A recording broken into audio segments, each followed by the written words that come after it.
اور تاجدار ختم نبوت کا کام کیا ہے۔ دنیا کے اندر اس وقت اگر عظیم کام کوئی ہے وہ ختم نبوت کا کام ہے، وہ قادیانیت کو کچلنے کا کام ہے، اور وہی کام رئیس الاحرار مجلس احرار کے جو بانی تھے حضرت مولانا حبیب الرحمن لدھیانوی رحمت اللہ علیہ انہوں نے کیا، اسی کام کو نبھایا حضرت مولانا مفتی زکریا صاحب رحمت اللہ علیہ، اور انگریز اور قادیانیت کے خلاف سب سے پہلا فتویٰ دینے والے حضرت مفتی شاہ محمد صاحب رحمت اللہ علیہ، جو حضرت کے جد امجد میں سے ہے، اور انہی میں سے حضرت کے جد امجد جو ہے حضرت مفتی عبد القادر صاحب لدھیانوی رحمت اللہ علیہ۔ اس سے زیادہ شاید تعارف کی اور زیادہ ضرورت نہیں ہے، بس میں یہی کہوں گا حضرت بھی ختم نبوت کے کام میں، رد قادیانیت کے کام میں اس وقت پوری دنیا کی ایک اعلیٰ مثال ہے۔ میں حضرت کی نظر بس یہ بات کرتا ہوں، کانٹوں میں جو کھلتا ہے، پھولوں میں شعلوں میں جو پلتا ہے، کانٹوں میں جو کھلتا ہے، شعلوں میں جو پلتا ہے، وہی پھول گلشن کی تاریخ بدلتا ہے۔ اس تاریخ بدلنے میں حضرت کا اس وقت اس ملک میں کوئی ثانی نہیں ہے، اور میں اسی آخری بات کے ساتھ حضرت کا استقبال کرتے ہوئے حضرت کو خطاب دعوت دیتا ہوں کہ اٹھ کے اب بزم جہاں کا اور ہی انداز ہے، اٹھ کے اب بزم جہاں کا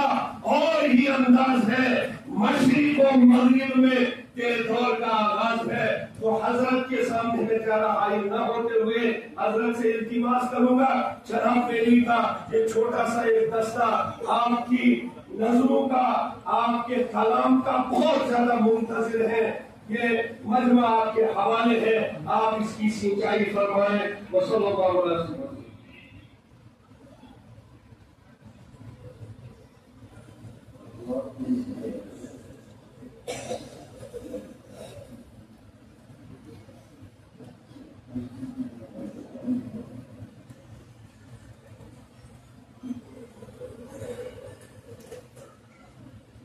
بسم اللہ الرحمن الرحیم۔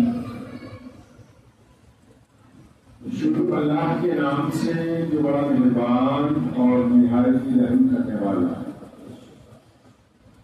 تمام حضرات درود پڑھ لیں۔ اللہم صل علی سیدنا محمد وعلی آلہ سیدنا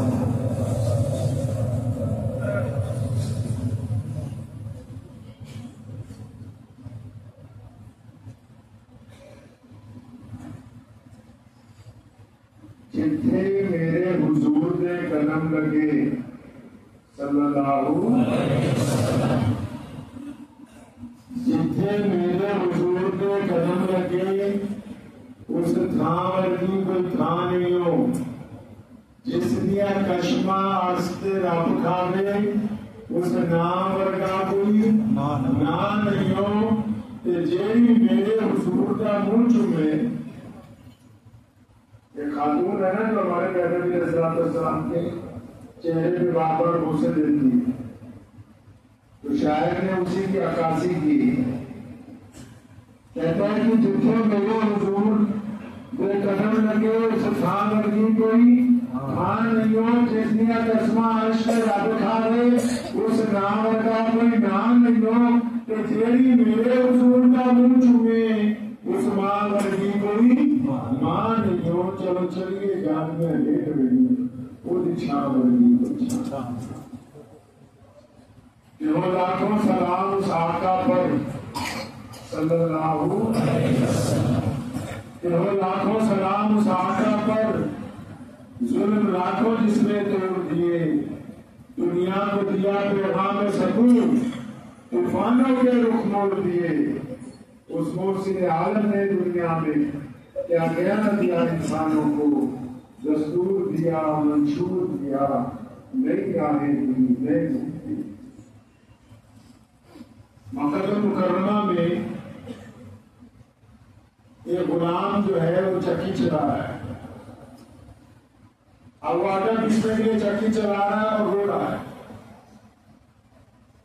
پیغمبر علیہ السلام کا اس گلی میں سے گزر ہوا تو دیکھا ایک غلام ہے چکی بھی چلا رہا ہے، رو بھی رہا۔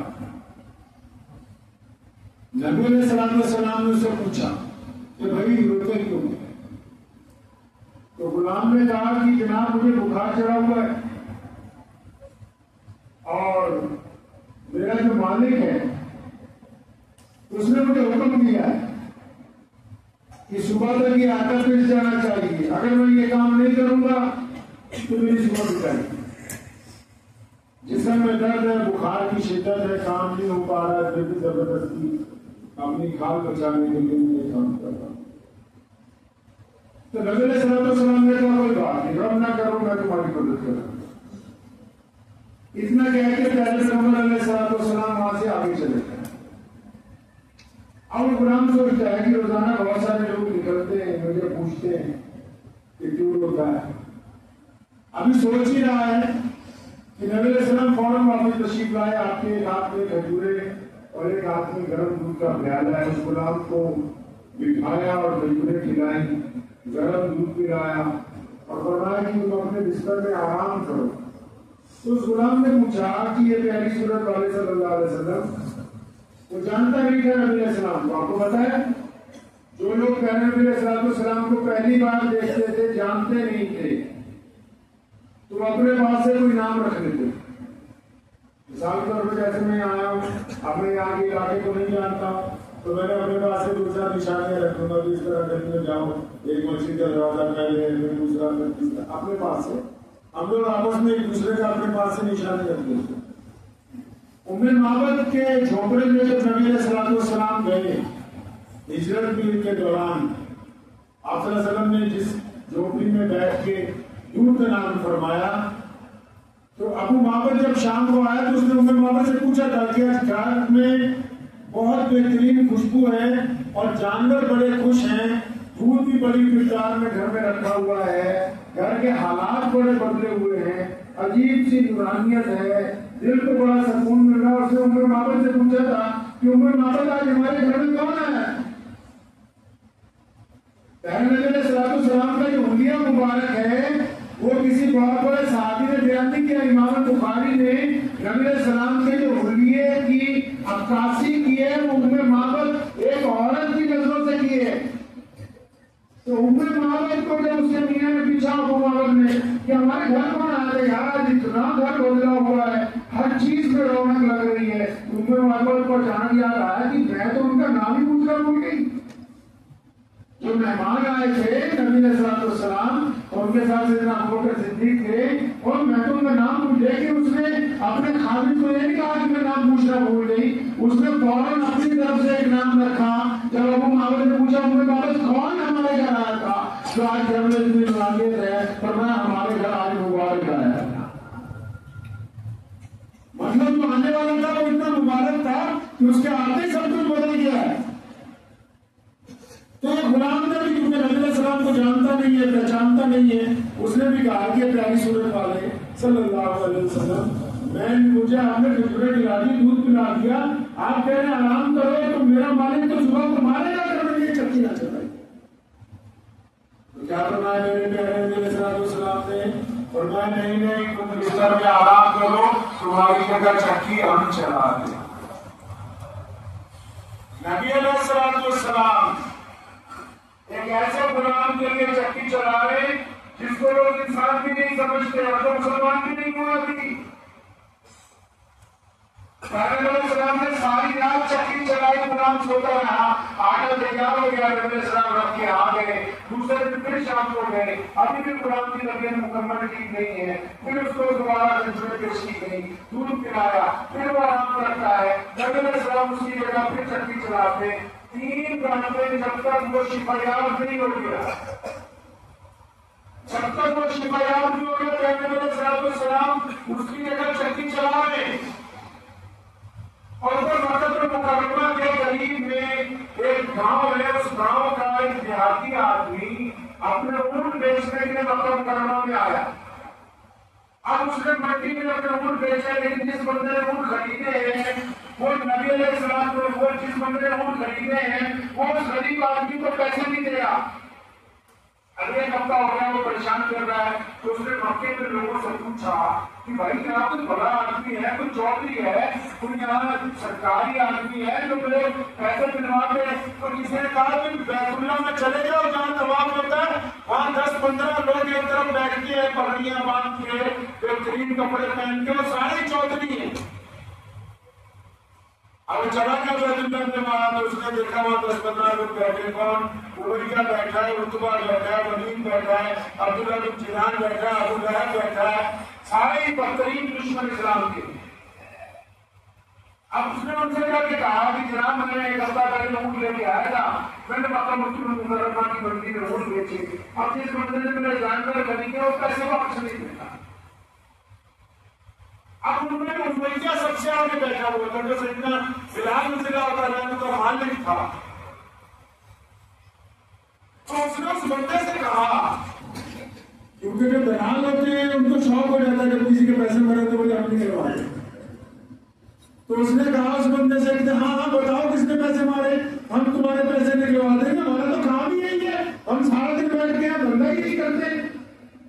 ادھر کا مال ادھر، ادھر کی جگہ ادھر۔ تو اس نے کہا نام بتا دیں پیسے کس نے مارے، تو اس بندے نے کہا کہ میرے پیسے جس بندے نے مارے اس کو لوگ مکے میں ابو جہل کہتے۔ جب اس نے امیہ نے یہ بات سنی تو مسکرانے لگا، سارے ایک دوسرے کی طرف دیکھ کے ہنس رہے کہ بھائی یہ تو ہماری چودھری کی بات کر رہا ہے، یہ تو ہمارے بادشاہ کا ذکر کر رہا ہے۔ تو امیہ کو ایک شرارت سوچی، امیہ کے ذہن میں فوراً ایک شرارت آئی، اس نے اس بندے کا ہاتھ پکڑا، اپنے پاس کھڑا کیا اور بیت اللہ کی طرف اشارہ کیا۔ اس نے کہا بیت اللہ کے ساتھ جو ٹیپ لگا کے بیٹھے ہوئے ہمارے نبی علیہ الصلوۃ والسلام نماز کے علاوہ خانہ کعبہ سے ٹیپ لگا کے بیٹھ کے اللہ کا ذکر کیا کرتے تھے۔ یہ اس دور کی بات ہے جب ابھی مکہ فتح نہیں ہوا، نبی علیہ الصلوۃ والسلام نے دشمن ہے چاروں طرف، اور ابو جہل روزانہ سازش کرتا ہے کہ کس طرح اللہ کے نبی علیہ الصلوۃ والسلام کو نقصان پہنچائے۔ تو امیہ کے ذہن میں یہ شرارت آئی، تو اس نے اس بندے کو کہا کہ وہ جو بیت اللہ کے ساتھ ٹیپ لگا کے بیٹھے ہوئے ہیں، اگر تم ان کو جا کے کہہ دو تو وہ تمہارا کام کر دیں گے۔ اندازہ لگائیے کہ امیہ نبی علیہ السلام کا دشمن ہے، وہ یہ کام شرارت کر رہا ہے، لیکن اس کا بھی یہ یقین ہے کہ یہ محمد رسول اللہ کے پاس جائے گا، اگر اس دربار میں سوال کرے گا تو یہ ہو نہیں سکتا کہ اس کے سوال کا جواب نہ دیا جائے دربار میں۔ اب وہ گیا، اب امیہ نے کیوں بھیجا اسے؟ امیہ نے اس لیے بھیجا کہ یہ نبی علیہ السلام کے پاس جا کے فریاد لگائے گا، اور یہ ہو نہیں سکتا کہ کوئی بندہ نبی علیہ السلام کے جا کے فریاد لگائے اور نبی علیہ السلام اس کی مدد نہ کرے۔ اب نبی جب اس کی مدد کے لیے جائیں گے تو ابو جہل کے ساتھ جو لڑائی کروانا چاہتے ہیں اس کا موقع مل نہیں رہا، تو موقع آج ہی کیوں نہ آ جائے اس بہانے۔ تو اس نے تو اس بندے کو پتہ بتا دیا کہ جاؤ سامنے بیٹھے۔ وہ بندہ جب پیارے نبی علیہ السلام کے پاس پہنچا، اب میں نے آپ کو پہلے بھی کہا کہ جو لوگ پہلی دفعہ نبی علیہ السلام کو دیکھتے تھے اپنے پاس سے ان کا نام رکھ لیتے تھے، تو اس نے جب دیکھا کہ کاٹی تو بڑی پیاری صورت والے ہیں، تو نبی علیہ السلام نے جب اس کی طرف دیکھا تو ہمارے آقا علیہ السلام نے دو باتیں ایسی کی کہ اس کی آنکھوں میں آنسو آ گئے، اور فرمایا آؤ آنے والوں، تم تو مجھے پریشان مسافر لگتے ہو، بھوکے بھی لگتے ہو۔ نبی علیہ السلام نے فرمایا مجھے لگتا ہے تو پریشان بھی ہے، مسافر بھی ہے، بھوکا بھی ہے۔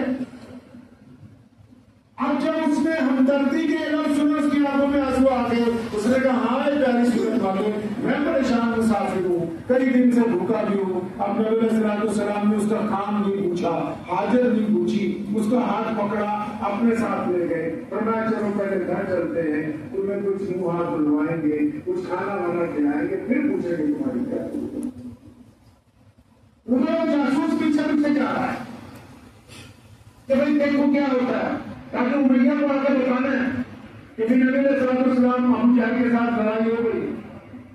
اب نبی علیہ السلام اس بندے کو لے گئے، اس کا منہ ہاتھ دھلوایا، کھانا وانا کھلوایا، جب اس کو ہوش آباد ہوئی تو فرمایا بتاؤ نے کیا کام کیا؟ تو اس بندے نے کہا کہ پہلی صورت والے صلی اللہ علیہ وسلم میں مکے میں جانور بیچنے آیا تھا، میرے جانور ایک بندے نے خریدے، وہ صبح شام کرتا ہے، پیسے نہیں دیتا، میں تو آمدن جانور لاتا ہوں مطلب گاؤں والوں کے یہاں بیچنا ہوں، کچھ پیسے مجھے بچ جاتے ہیں، کچھ ان کے جانور ہوتے ہیں ان کو بچ جاتے ہیں، اب تو میں پریشان